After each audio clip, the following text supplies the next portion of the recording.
South Carolina ETV, South Carolina Public Radio, and the Post and Courier are co-presenters of this program.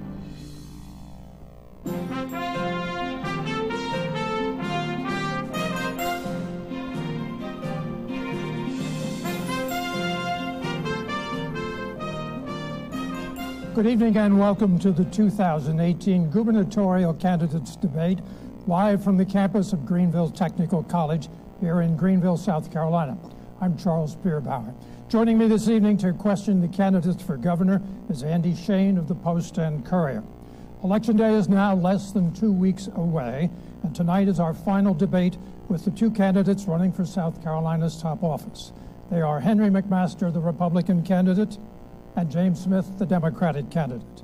Before we begin, our usual ground rules, gentlemen. You each have the opportunity to make a 1-minute opening statement. After that, you will have a minute to respond to questions from Andy and me, and 30 seconds for rebuttals as necessary. We drew for the starting roles as you arrived this evening, and Governor McMaster, you begin with your opening statement. Thank you, and appreciate you all being here. Appreciate ETV putting this on. Appreciate all of you being here. I want to tell you, I'm proud to be the governor of South Carolina. We're getting stronger and stronger every day. And the testimony of that is we're growing so fast that we are now, I will be announcing tomorrow, we're going to have a tax cut of $52 million on the unemployment tax. That is because we're growing fast, people are working, they're making more money, and that way we're able to reduce that tax. I want to reduce taxes. I want to reduce regulations, I want to keep the people safe, and I want to educate the children. Since I've been in office, I've announced 23,000 new jobs, over $8 billion in new investment, and things are getting better. We have more people working now than we've ever had before. I'm thrilled and proud to be the governor of the people of South Carolina. I'm proud of the people of South Carolina, and I want to do a good job for the people so they will be proud of me as well. Thank you. Thank you.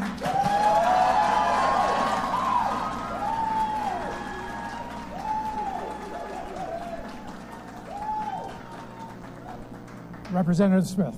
Well, Henry, right now South Carolina is in the bottom fifth of about every list that we want to be on the top of. And if South Carolina were a football team and you were our head coach, you'd be fired. The fact is, this is an important time for the future of our state. And my fellow South Carolinians, elections are about our future. My name is James Smith, and I'm running for governor of South Carolina because I believe in a South Carolina where all our children have access to a high-quality education, where they're prepared for the jobs of today and tomorrow, and where we all have affordable, high-quality health care, and where South Carolina is at the top of every list to live, work, raise a family, and build a business. When I led American soldiers in combat, I cared more about their future, their very lives, than my own. And we need a governor who cares more about our future than his next election. My wife, Kirkland, and I ask for your prayers, and I ask for your support, because I know as governor, our best days can be ahead of us.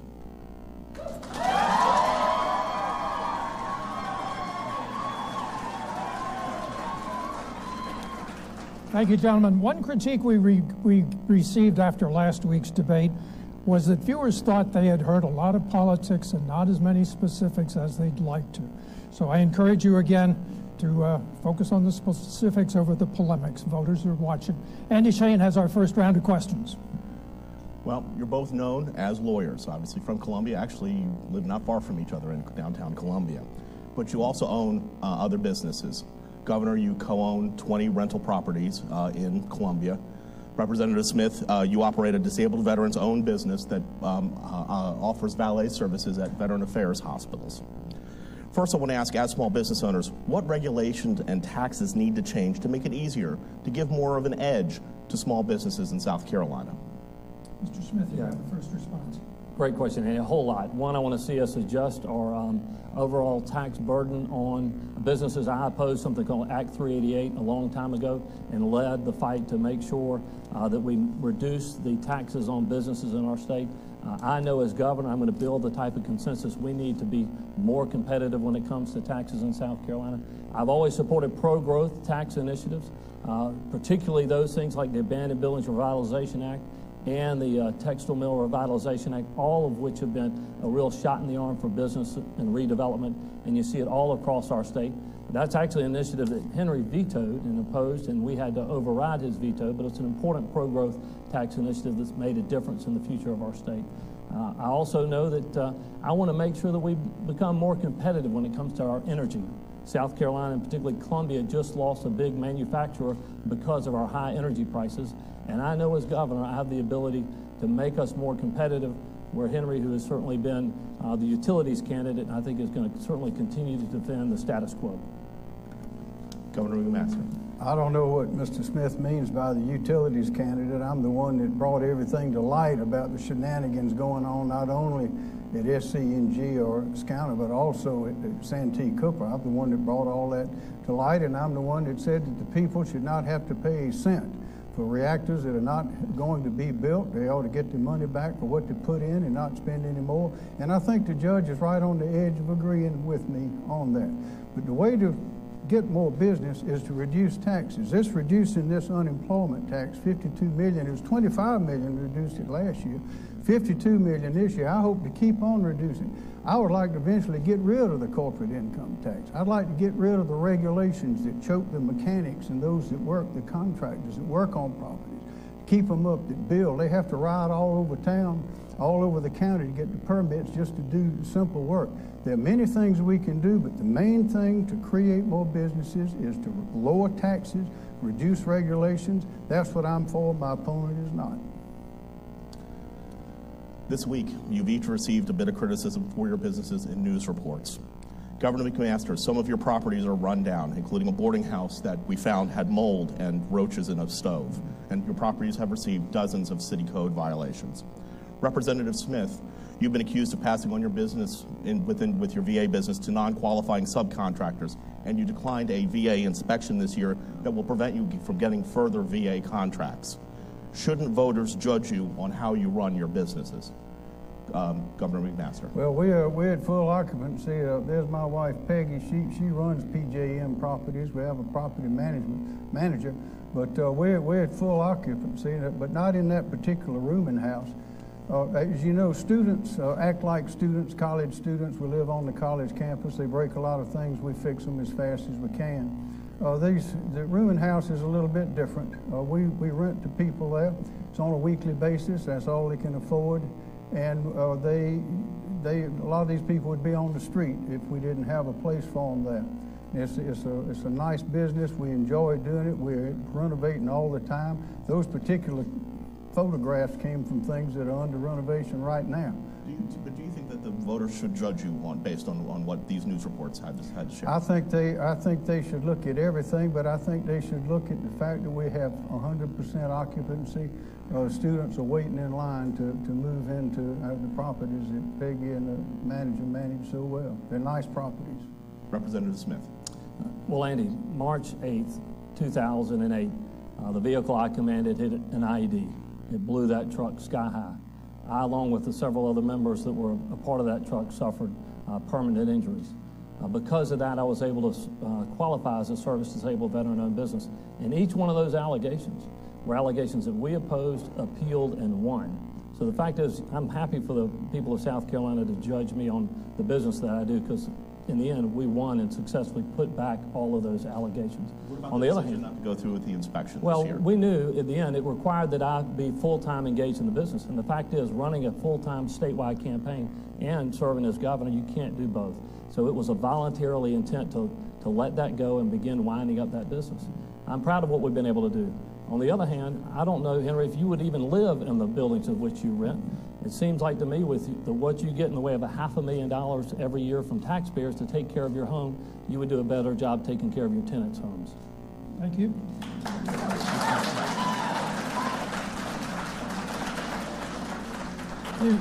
You mentioned, Governor, you mentioned the nuclear plant. I want to ask a question about that. It'll be first to Representative Smith. The VC Summer nuclear plant, the multi-billion-dollar project that's never going to be completed, abandoned last year. Now there is a new proposal from Dominion, the would-be purchaser of SCANA and SCENG, that might have a bigger rate cut for consumers, but not that $1,000 rebate. This is an alternative that's been thrown out there. So what I'd like to hear from you is what are the things that concern you about the this pending SCETV-Dominion merger? And secondly, where do you stand on the sale of Santee Cooper? Starting with you, Representative Well, I'll Smith. take the reverse of that. I do not support what I've seen of every offer to purchase Santee Cooper are offers that are in the best interest of the business offering to purchase it, not the people of South Carolina. I know that it can be far more efficient, and we can leverage that resource to begin to explore more renewable energy options and bring utility rates down. It's a key part of economic development for our state, and I'm going to make it more efficient, and I'm going to make it work for the people of South Carolina. On the other hand, my opponent, who has received well over $100,000 in campaign contributions in this race, of which I have gotten none, he is clearly the defender of the status quo. I have fought to make sure that we had transparency in our bills, that we had accountability within a system. The bottom line is this: with Henry in charge, the system that is broken has not changed. We need leadership that's going to make sure we have the ways to drive rates down, that if there is going to be a lower cost alternative, that utilities are required to purchase that and then pass those savings on to the ratepayer. As for the Dominion deal, the Dominion deal is not in the best interest of the people of South Carolina. The first version of it wasn't. I believe this. I think the law is unconstitutional. I support the efforts that are being made right now to challenge that law. And in the end, if I believe as it's going to be, the judge holds that unconstitutional, all of that will be gone. And I think the ability for Dominion to move forward on that purchase will be ended, and we can begin moving to more competitive rates for the people of South Carolina. Governor? Back to the previous question, one of the properties we rent is our home that Peggy and I first bought. We lived in it for a lot of years. It's a great place. And also our son, while he's undergraduate school and law school, he and a lot of his friends lived in our properties. They're very nice places. But getting to your question, Mr. Smith, you're the one that voted for the Baseload Review Act, and you're also one that took a walk. You took a walk on or you were there when the Baseload Review Act passed. Yes, sir. And you're the one that took a walk. How about this? You're the one that took a walk on the final vote. No, sir. You took a walk. The bill that you vetoed, Governor. Wait a minute. It's my turn. Okay. Wait a minute. You and your running mate took a walk on that. I'm the one that disclosed the Bechtel report from 2015, $1 million report everybody was trying to keep a secret.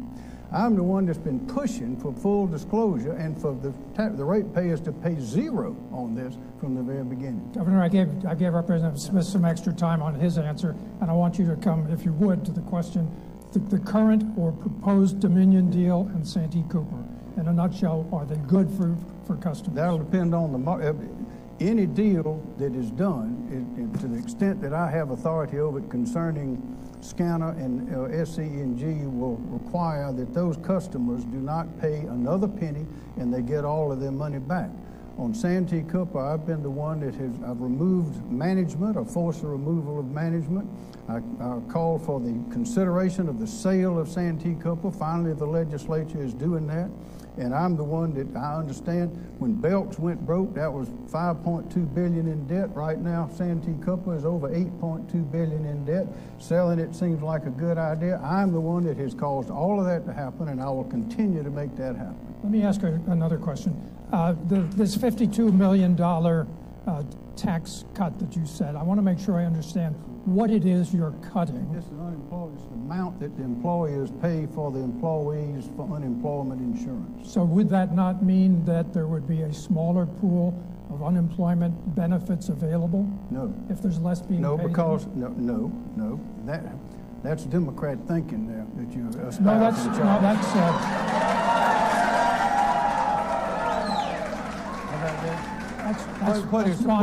What exactly has happened is that we are growing.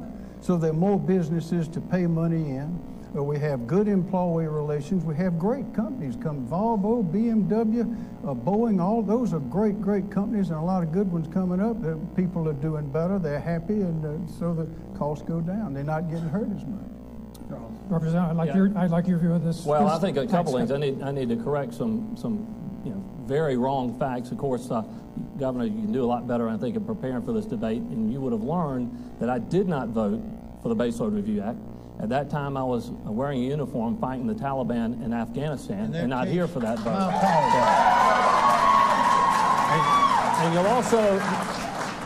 you'll also recall, Governor, that bill that you say that I skipped a vote on is a bill that I co-sponsored, of which I voted at least a dozen times for, also of which you vetoed when we were working to drive the rates down. So I've been there on this fight, making it happen for the people of our state long before you were here, and I'll continue to do that after I win this election. But you're going to run out of Yes, you did. Yeah. Well, answer this question, yes or no. Were you and your running mate, did you vote on the final vote? Yes or no? The answer is no. I had to leave of the House, which is permitted to leave that, which is allowed within the rules, and I followed the rules, and I voted 12 times on that bill. Except and if you were supportive of the bill, then why didn't you sign it, Governor? Representative Smith, you've got about 15 seconds left if you want to answer my question. I would like to get your sense of the governor's proposal on this tax reduction. Well, you know, Charles, it sounds pretty half-baked to me. I know this. In order to consider anything like that, we actually, before you were in office, Governor, we actually moved that rate down previously, and we made things more competitive for our businesses some time ago. That then had to be lifted until we grew to a point where we had enough reserves to be able to bring it back down again. And if that is the case, Henry, I'll certainly support it, but I need to look at the proposal, and I think that's only fair to do, and apparently you're announcing it tomorrow, so I look forward to taking a look at it. All right, we're going to move on. Andy Shane has the next set of questions, starting with a question for Representative Smith. A 2016 Winthrop University poll found that 78% of South Carolinians feel medical marijuana should be legalized in the state. But efforts to legalize medical marijuana have largely failed in the State House. Should we legalize it? And yes, I can tell you in my experience, in this month today, this month is PTSD Awareness Month. And it's important that we all remember all of our veterans who've come back, but you still are having trouble getting home. And I know, in talking to many of my fellow veterans, the impact that medical cannabis can have on their ability to get back to work and return to their homes. I'm a co-sponsor of the Compassionate Care Act. I believe the science is very clear. It is there and available in other states, and there are several folks within law enforcement that share my belief in this. Matter of fact, there's leaders within law enforcement now that have had sons and relatives and daughters who've had to go to other states to get access to this important medical resource. It's a significant difference that Henry and I have, and I think if we want to move South Carolina forward, we ought to make this resource available. I think of also the many that desperately need it, who have seizure disorders. I talked to a mother whose child had 1,000 seizures a day and could only get relief through medical cannabis. I support it, and I will make sure that I do everything I can to support the people of our state and make that resource available.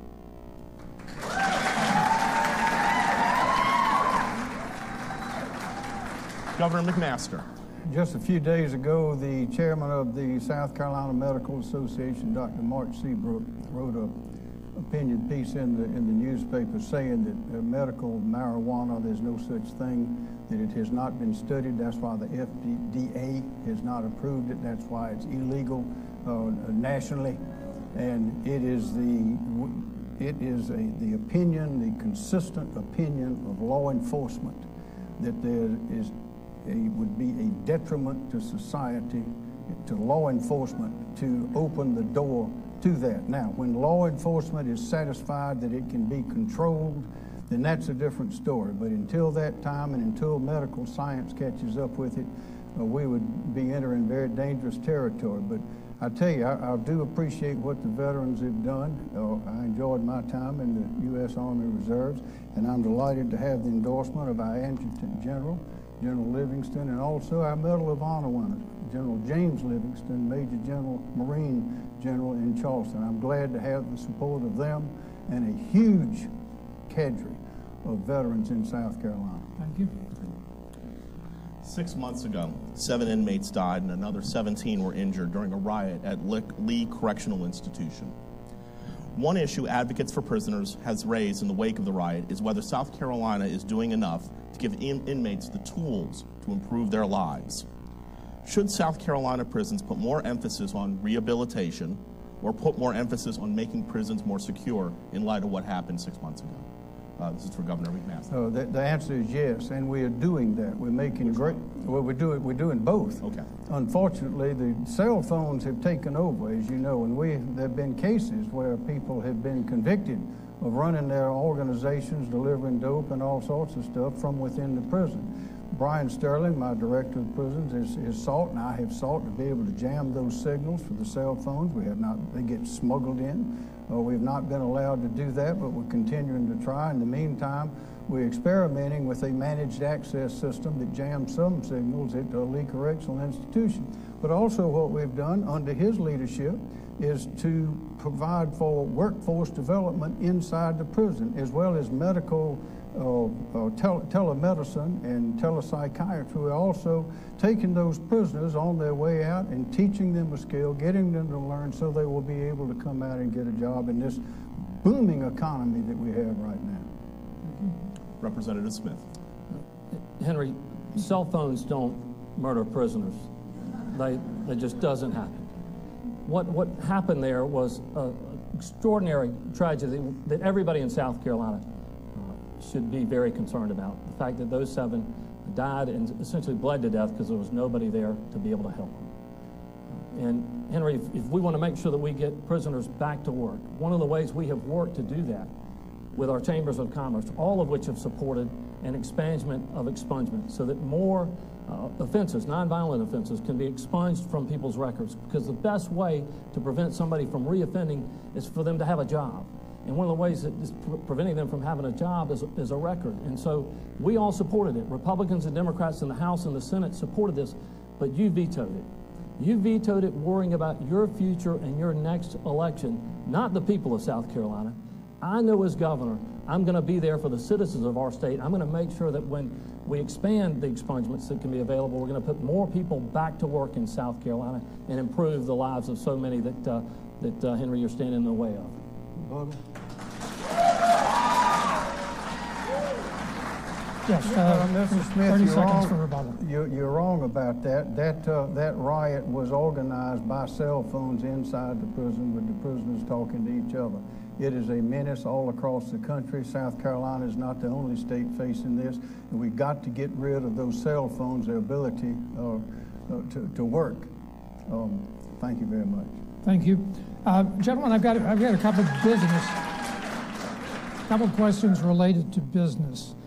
Here in the upstate, the auto manufacturing industry is anticipating a downturn because of President Trump's tariffs and his tariff war with China and Europe. Certainly, we all know we're in BMW country in this part of South Carolina. And the question I will ask you, Governor, is have you raised this tariff question with the president, and what response did you get? But the order is to ask Representative Smith first. You would be a Democratic governor with a Republican president, a Republican legislature, and a Republican Congress predominantly. So what kind of leverage for questions of that sort would you have? I think a great deal of leverage, and I've shown that in 22 years of service in the General Assembly by building bipartisan coalitions to address and focus on some of the biggest challenges facing our state. But the fact is this, those job-killing tariffs are hurting our state. Matter of fact, South Carolina is one of the 3rd worst harmed states when it comes to these tariffs. BMW alone will lose over $350 million this year and over $550 million each year to come. And the fact is, all we hear from Henry is have patience. Well, the people of South Carolina, the hardworking people of South Carolina, deserve a better response. And the kind of response I'll give is to marshal the support of the chambers of commerce across our state, just as they've asked Henry to do, but has not happened. And marshal the support of our congressional delegation, which I have known and have experience doing in the past when it came to protecting our coastline.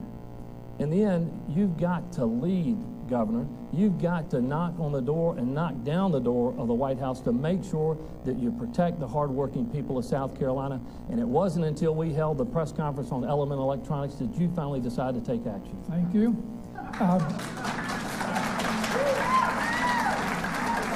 James?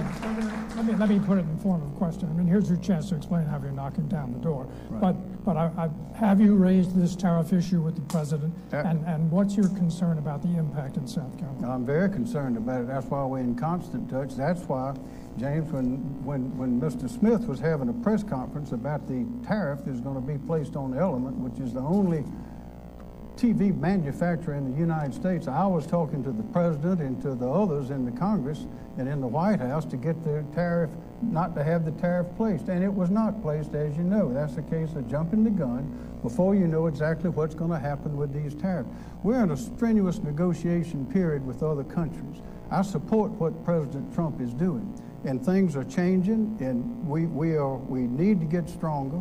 But I have told them, I've told everyone in the administration, we've had multiple conversations about this tariffs. I told them, and they know my position on them, and we do not want to have any tariffs that will hurt the people of South Carolina and our businesses. I've talked to all of these big businesses that are here, Volvo, BMW, all the rest of them.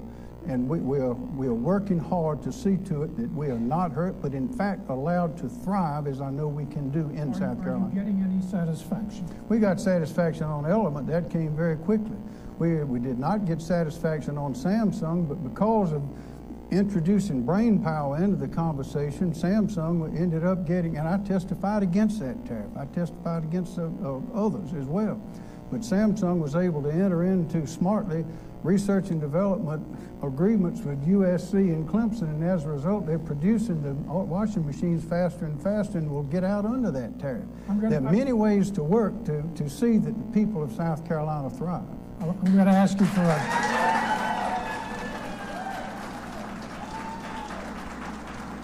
you for a short answer to this question because we're running a little behind pace here, so we're saying. But similarly, last week you met with the president about the MOX project at Savannah River, the mixed oxide fuel plant, which, as I understand it, is essentially a dead project. Are you able to revive it? Yes, sir. How? Yeah, well, we're going to have another meeting with the president. We met with Secretary Perry. We've met with we met with everybody, the White House counsel. We must have had 20 people in the room just last week. And of course, I've spoken to him about that before.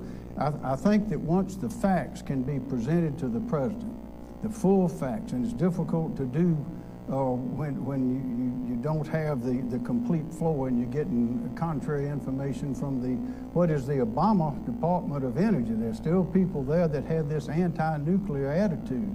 So we're working hard. I think when we're able to finally finish this fight, it will be approved and it will go ahead. Thank you. Representative Smith, that's another project that's way over budget and way overdue. Is it still? Absolutely. Well, you can look at the sort of Trump experience with Henry in South Carolina.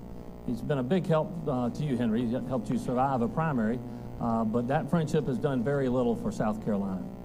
In fact, when you look at the tariffs, we're seeing half of the jobs that we thought we would get from Volvo are now, Henry, they're going to China. And those lines are going to China because you've been unable to press upon behalf of the people of our state with the president how wrong this is for the people of South Carolina. But the MOX program, I mean, you think of the billions that was spent there, and the bottom line is this: it is a product of which there is no customer. There is no way for this to end good. And so what we need to do is look about how we save those jobs here in South Carolina, how we turn the resources and the important work that is being done there to further employ the people of our state, and particularly the Aiken community, which is so important to what happens to SRS. Well, in a sentence, how do you do that? Well, I think you have to look at the alternatives, because right now, what Henry's talking about doing is kicking the can and not dealing with the issue. As governor, I'll deal with the issue. Andy Shane has the next set of... Quick one. There is a $50 billion market for the MOX fuel once we get that plant running. $50 billion, which is way more, multiple times more than it will cost to finish it. And the facts are on our side. The facts, we just need to present them very clearly, and that last meeting was not the chance to do that. But I promise you, I can get in with the president and with Secretary Perry and others and bring my team, which includes the South Carolina delegation, before Mr. Smith would get in with his team, which includes Bernie Sanders' organization, Kamala Harris, Elizabeth Warren, and all those ultra liberals.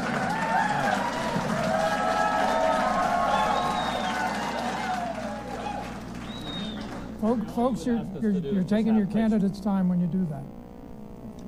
Andy Shane has the next question, starting with a question for Representative Smith. Governor McMaster vetoed $16 million to pay for birth control, prenatal care, annual exams, including mammograms, for poor South Carolinians to stop a fraction of payments that would go to abortion provider Planned Parenthood.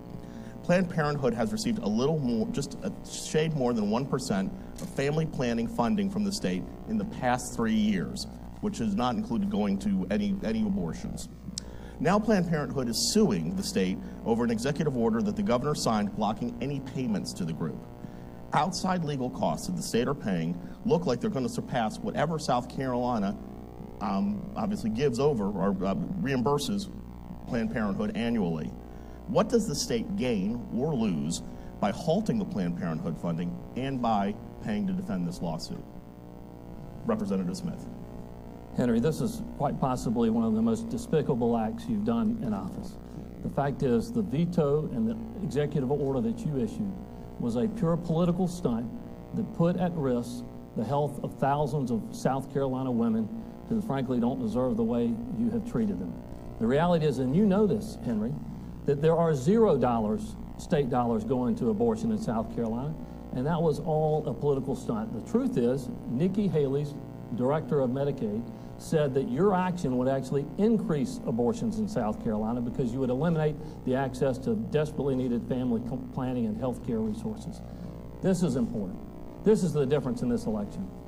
Playing politics with the lives of our people and their health or doing the right thing because you got to care more about doing this job than keeping this job. And Henry, I will always side with the people of South Carolina and not play politics with their lives.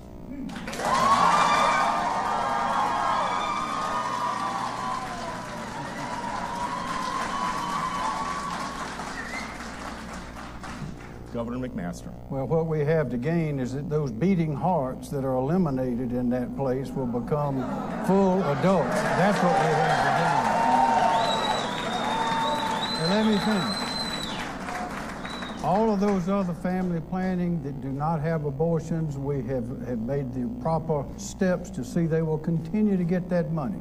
It is only Planned Parenthood that I am going to see does not get a penny of taxpayer money from the people of South Carolina, because not only do they perform abortions, but they promote abortions. That is bad for South Carolina, and we're not going to let that happen.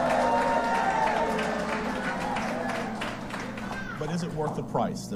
Yes, it is worth it. This is a matter of life. We have to stand up and say what we stand for. Planned Parenthood has run ads against me. They've endorsed my opponent.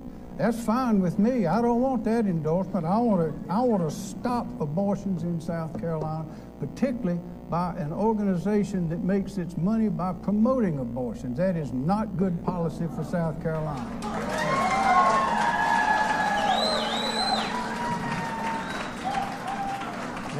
Representative Smith. The reality is this, and it's a sad reality. You know that your actions won't hold water. They're not going to survive in court, and so you are dispensing with hard-earned taxpayer dollars that to give away, and actually you're going to lose it, what's paid into to proceed with this lawsuit, and you're going to end up paying Planned Parenthood's lawyers with our taxpayer dollars. I would not do that as governor. If this doesn't work, we'll take the next step, but we're going to eliminate that scourge from South Carolina. Andy has the next question. This question is to Representative Smith. I'm just reversing the order for a moment.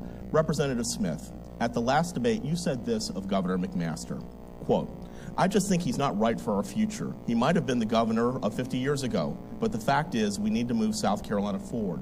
What did you exactly mean by that? Well, Andy, it's hard to answer that in a minute, but in just about every measure,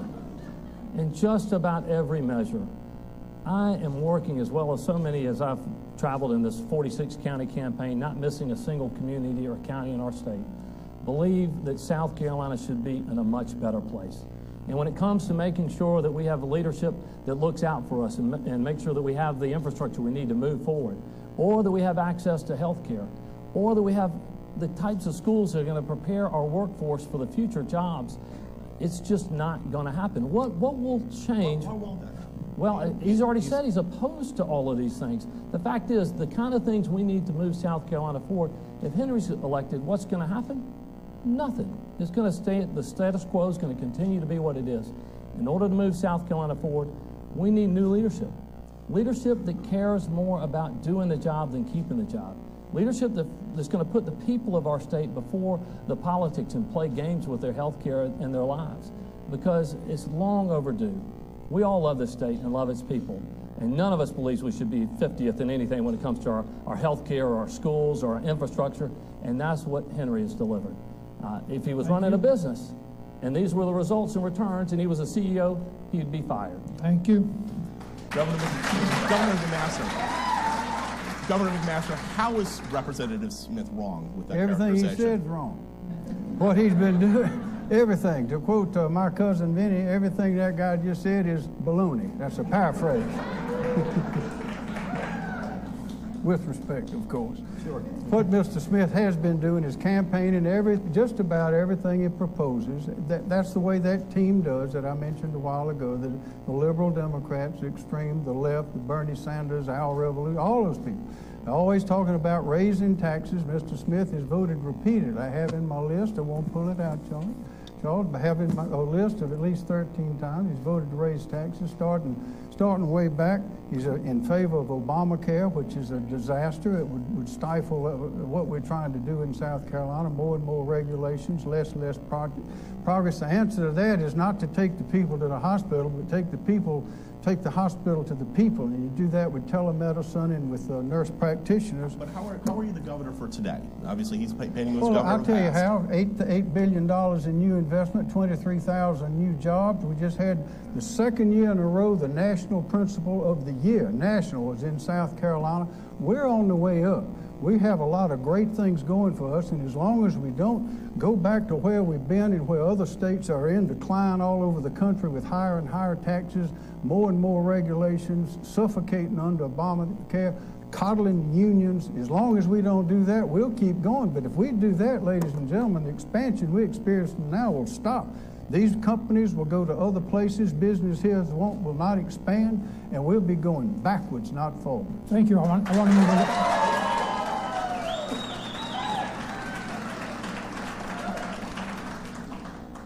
You're gobbling up our time out there. I want to move along into a health care question, and since Andy flipped the order, I'm going to stay with that by your leave.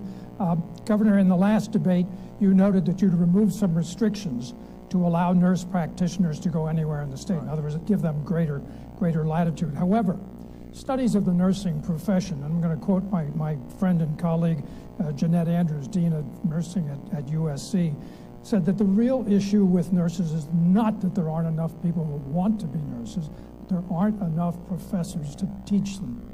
And it's easier for a qualified nursing professional to be a nurse than to teach nursing. How are you going to help, how might you help alleviate this crunch at the academic level?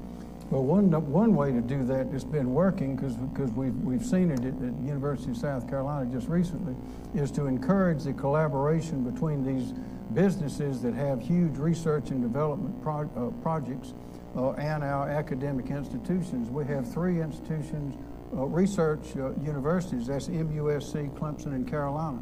We've had a lot of collaborations with Clemson and Carolina, not nearly enough with MUSC, but there's a business that came to South Carolina. It's in Anderson County. It's called Arthrex. They moved from Minneapolis to Florida and then to about a year ago to Anderson. And the reason they did is because Anderson University is there, and they're mainly nurses. They teach nurses there. They had the technical college, and they entered into a relationship with Clemson. So the next step is to get them to enter into a relationship and they make surgical instruments, very high tech, is to get them to enter into that kind of relationship with MUSC. I think that is the way that we grow.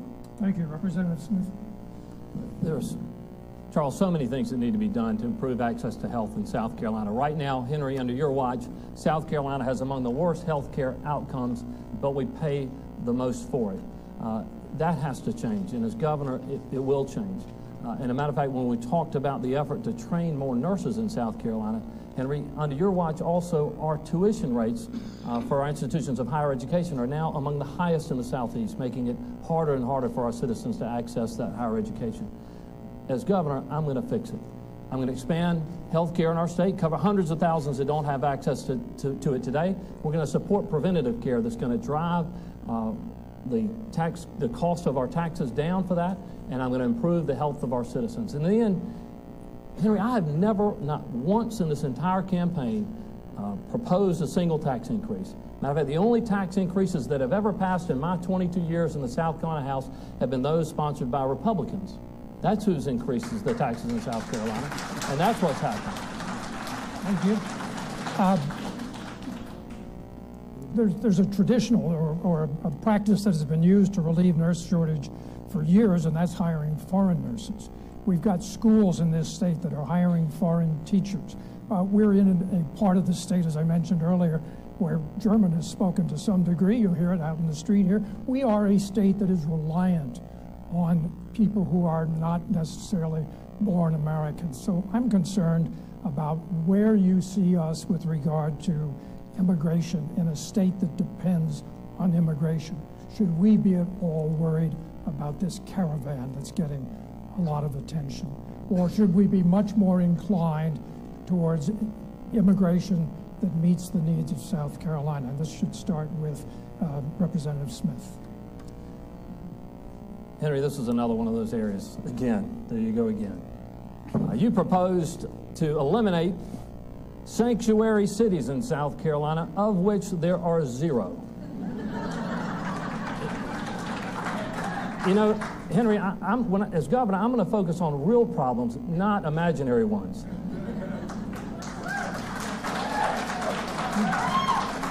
The reality is this: we have too long seen the politics of division, playing on people's fears and hate and prejudice in order to get elected. It does a disservice to the people of our state, and I won't have any part of it. The fact is, I know there are hardworking people out there. There are DACA recipients who we need as a part of our workforce. And Henry, you know, most all of the chambers of commerce in our state want to see us allow them to have access to our institutions of higher education, allow them to have access to licensing, because they're an important part of our community. And matter of fact, many of these have never known their country of origin. You know, you got to care more, Henry, about the people of our state than just keeping these jobs and playing politics with their lives.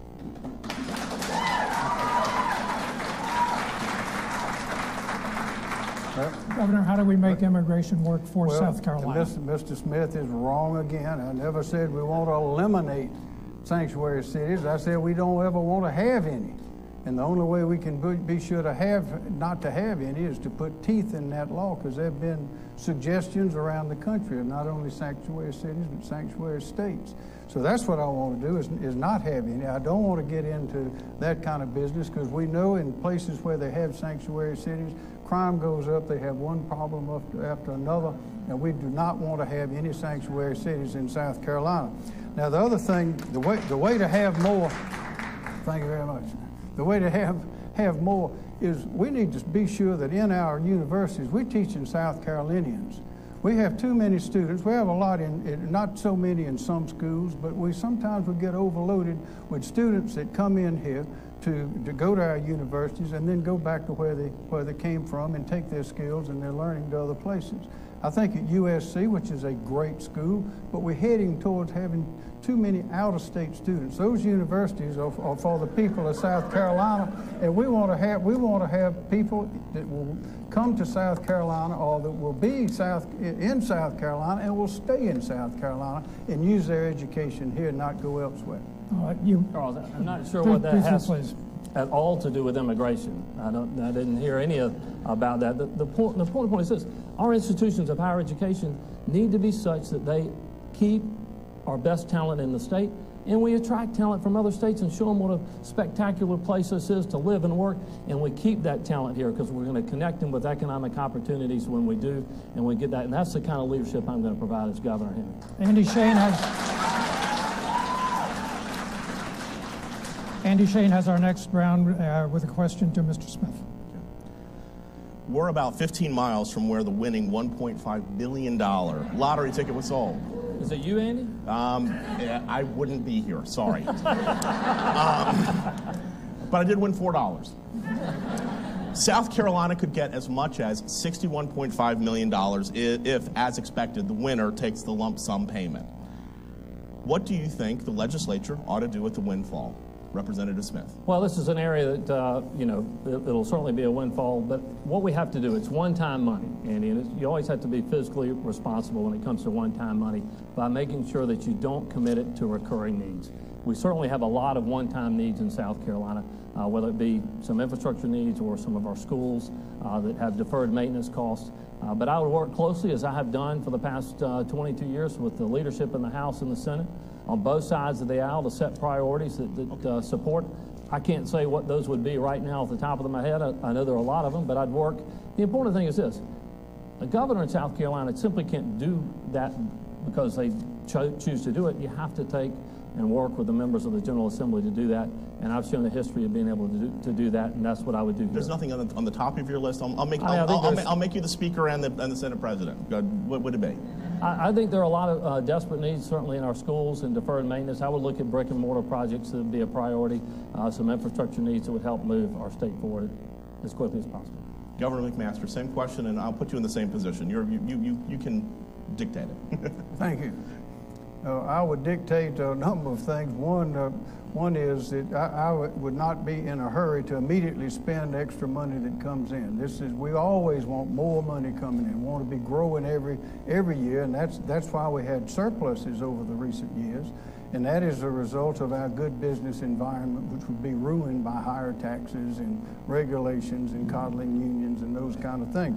But the one thing that stands out is our pension reform. We have in our pension, this is a contract we made with all the workers that are on that pension, and that's not just the state workers, but many in the counties as well, and is that we have a $20 billion unfunded liability.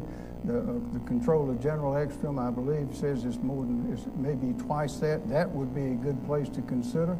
But something that's on the top of the list now is those people that are suffering from the hurricane and from the floods in the PD, all the way from Chirral down to Conway, down to Socastee, Bucksport, and all in that area. It's slow to get that federal money in. It's slow to get those things done. We're moving it faster and faster, but it would be very beneficial if we could find some way with great accountability and precision to see that money would go to help them. Pensions will be at the top of your list, or are the pensions at the top of your list, or flood money?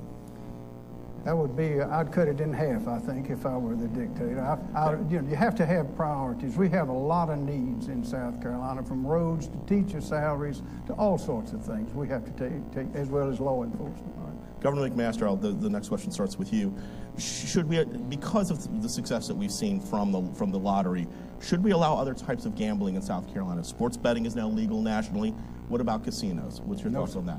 I don't think so. I remember this debate started years ago, and Carol Campbell, who did a great job as governor for South Carolina, made the point that we don't want to be dependent on gambling.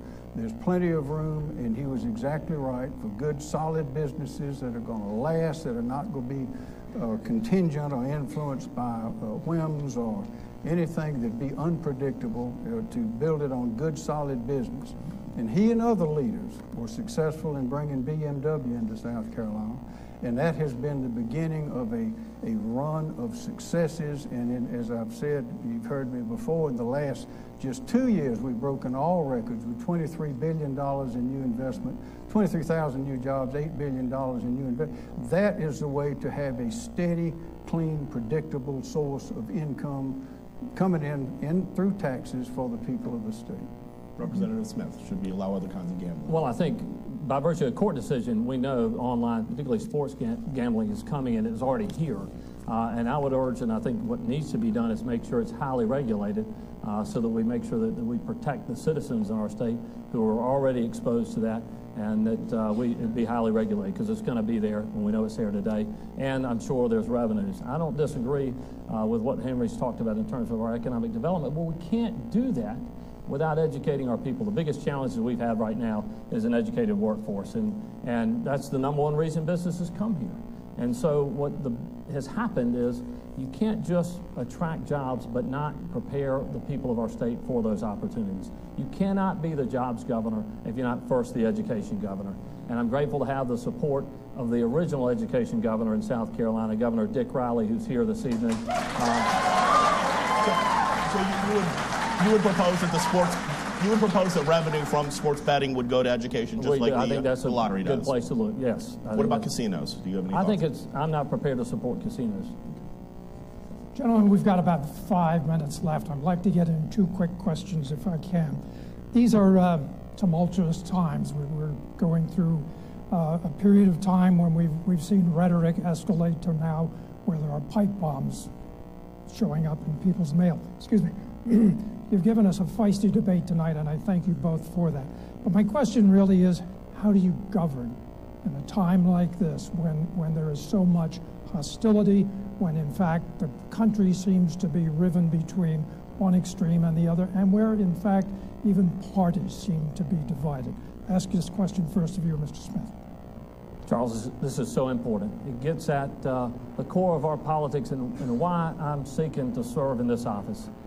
I believe, like John Adams and George Washington, with the foundation of our nation, when they wrote about the fear, that there would become a time when people cared more about being a Republican or a Democrat than being an American or a South Carolinian. I've had 22 years of military service and public service in the General Assembly that's been all about bringing people together. Republicans, Democrats, Senate, House members, to focus on the things that matter and the challenges that the people of our state face every year. That's the kind of leadership that we need moving forward. Not the politics of division, not the efforts to play on people's fears and prejudices, Henry, you seem to do every day in this campaign. It seems that all you can do is bring about negative ads towards me and offer no ideas for the future of the people of our state. I believe that type of politics does a disservice to the people of our state. They deserve a leader with a vision for their future, not you worried about your own future.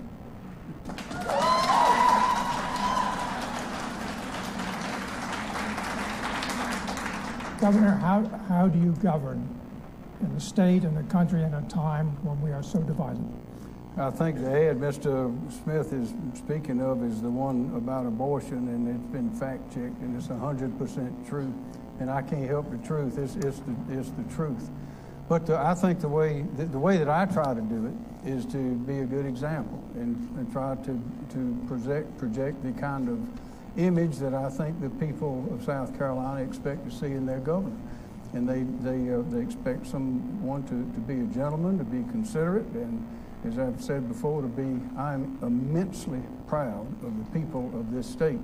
When I talk to these businesses from around the world, they tell me consistently there are a lot of reasons they want to be here. And we're all here and we're enjoying this, but they see it from their point of view. They've never seen anything like us. They say the people of South Carolina, when they give you their word, they'll keep it. They're loyal, they're smart, they're hardworking, they have passion, and they are strong people. And the reason they come here is because of the people, the people, the people. I'm proud of them. I want them to be proud of me. Gentlemen,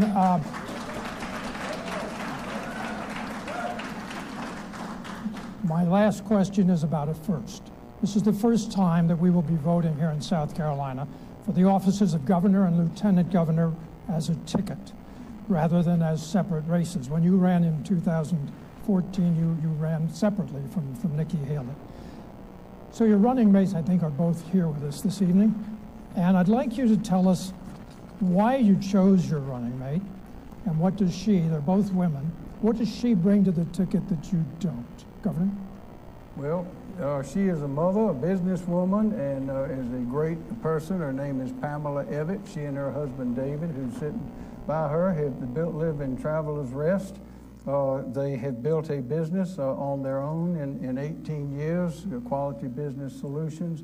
She has won just about every award for female entrepreneurs, not only in the city and in the state, but also in the world. I'm very proud of her. She's an accountant, and she brings that business background, and they do the back office with taxes and employment and the HR, human relations, all of that, so human resources. She brings all of that with a very fresh fresh set of eyes and fresh experience to examine everything that we do in government. She's an accountant. I'm a lawyer. We think that's a good combination. So you're going to put her in charge of the money then? I'm going to put her in charge of whatever I can put her in charge of. I promise.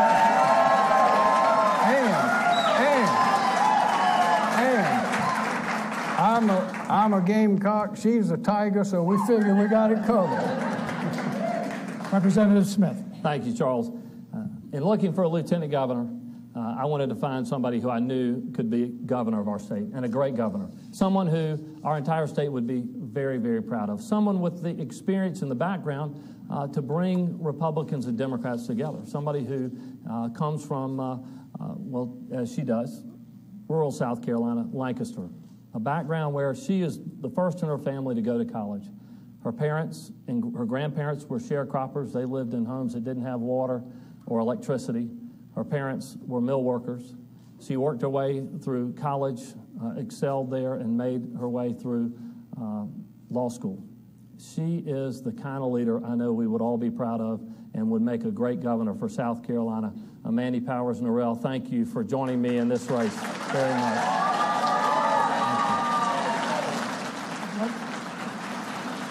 Any specific role that she would have in your administration? Say again? Any specific assignment? Several roles. We talked about this. She would move legislation through the House and Senate because she's had experience doing that. She knows how to bring members together, and she's ready to start day one. She needs not a single day on-the-job training. She's going to work with me on zero-based budgeting and accountability for all of our agencies, so we make sure that we squeeze every single penny of the taxpayer dollars. And she's going to help me with appointments to make sure we empower the people of our state and have them involved in their own futures. Thank you very much. We will talk with Pamela Evett and Mandy Powers Norrell in the last of this debate series. That's this coming Monday evening at 7 p.m. It will be on SCETV and South Carolina. Our thanks this evening to the candidates, to my colleague Andy Shane, to all of you here and all of you watching out there. Election Day is Tuesday, November 6th. For everyone at SCETV, I'm Charles Beer.